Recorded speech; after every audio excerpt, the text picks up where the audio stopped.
Hello, everybody, and welcome to the weekly discussion for future millionaires. Now, here we discuss matters relating to investment, tax, trusts, and property, all of the things that we love at the Wealth Masters Club. Now, if you're new to our series or channel, then you listen a little bit about what we do. We have a weekly discussion around a specific talking point, and this week we are delving into the topic of moving assets into a trust. Now, for many years, I think there's been a bit of a misconception about trusts and the role they play in somebody's life. I think for the most part, most of us knew trusts as something that the rich and the royals had, but this is actually not the case at all. So if you want to protect your assets, or if you want to become a successful business person, or if you want to become a successful investor, or if you just want to provide for your future generations, then you need to have a trust. And as we learn in our weekly training, it's not just any trust, but a specialized trust in a specialized written way. Now, to talk a little bit more on the topic of moving assets, I've invited Anneline Lamond to join us, who is one of the lead accountants at Destinata Accounting, and they work quite closely with the Wealth Masters team. So, Anneline, thank you so much for taking the time to come and chat with us today. Hi, Damien. Thank you for having me. Now, first question, I think some people might want to know who they may have heard about this term somewhere along the line, but what is a trust? A trust is a legal entity established to hold property, movable or immovable. Basically, so this is something that you need to have if you're going to have any sort of assets. And Annie, you've been sort of advocating for trusts for quite a long time. So why do you believe a trust is a safer way to hold your assets versus, let's say, in your personal name? A good reason to hold your assets in a trust is to protect them from creditors. And also, should anything happen to you and the assets is in your personal name, this might end up in a family member's hand, and we all know what chaos that can create. Exactly. And I think the whole point of estate planning is to try to avoid chaos wherever possible. But Annie, can you tell us a little bit more about some of the benefits of moving your assets into a trust? Okay, so a trust does not die, therefore it's not liable for estate duty. The assets do not form part of your estate, and property registered in the name of the trust will not be affected by your death. Now, Annie, just in terms of moving things into the trusts, are there any limitations of how much you can move into a trust? Can you put your entire portfolio into a trust, or are there limitations of a certain amount you can do legal-wise? Each individual can donate 100,000 Rand per year tax-free. So this 100,000 can be used to transfer your assets into a trust. If your assets exceed the 100,000, it can be transferred to a trust via a loan account.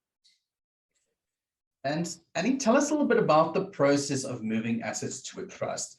Is it a complicated process? Is it something that just anybody can do? How does one go about that? It's actually a very easy process. With the furniture and fittings, you draw up an asset register with second-hand values attached to the asset.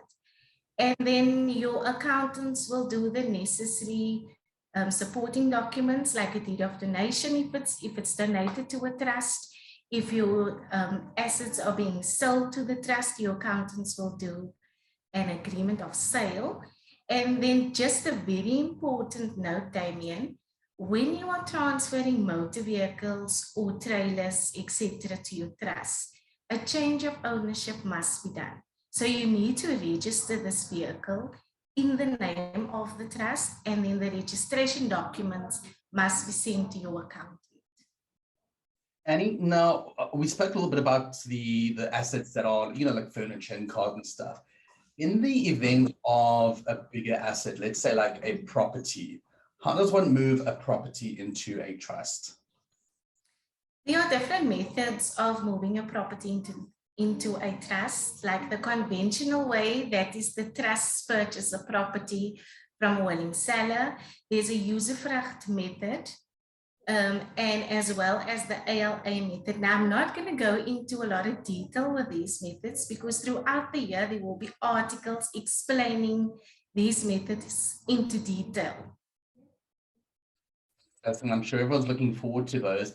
And for those of you who might not know, what Annie's referring to is our weekly Times article. So if you are a subscriber to the Wealth Masters Club, then every week on a Friday, we send out our Times and we get specific experts in their fields to give us their expert opinion. And then we have a little bit of a chat about it the following week.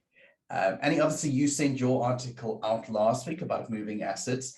And I've got just one more question before we close off. Obviously, a trust is a very highly taxable entity. What can be done to ensure that a client isn't paying too much tax if they have assets in a trust? A trust is liable to pay 45% tax. But by making use of the conduit principle, your trust will pay zero tax. And I'm sure that is very good news to a lot of people. I think it's music to people's ears more than anything. Yeah. But Annie, thank you so much for sharing some valuable insight today. Now, if you at home want to get some more information about trusts and protecting your assets, then register for our free training taking place this weekend using the link in the description below. And you will be able to unlock a world of possibilities with what you can do with other people's time, other people's money, and other people's skills, such as Annie's amazing accounting skills. Now, on that note, that brings our talking point to a close for the week. So thank you so much for taking the time to learn with us. And if you want to see more, then you can subscribe to our channel and watch the other videos in our Talking Points playlist. So Annie, thank you so much for the time, and we'll see you all again next week. Bye-bye.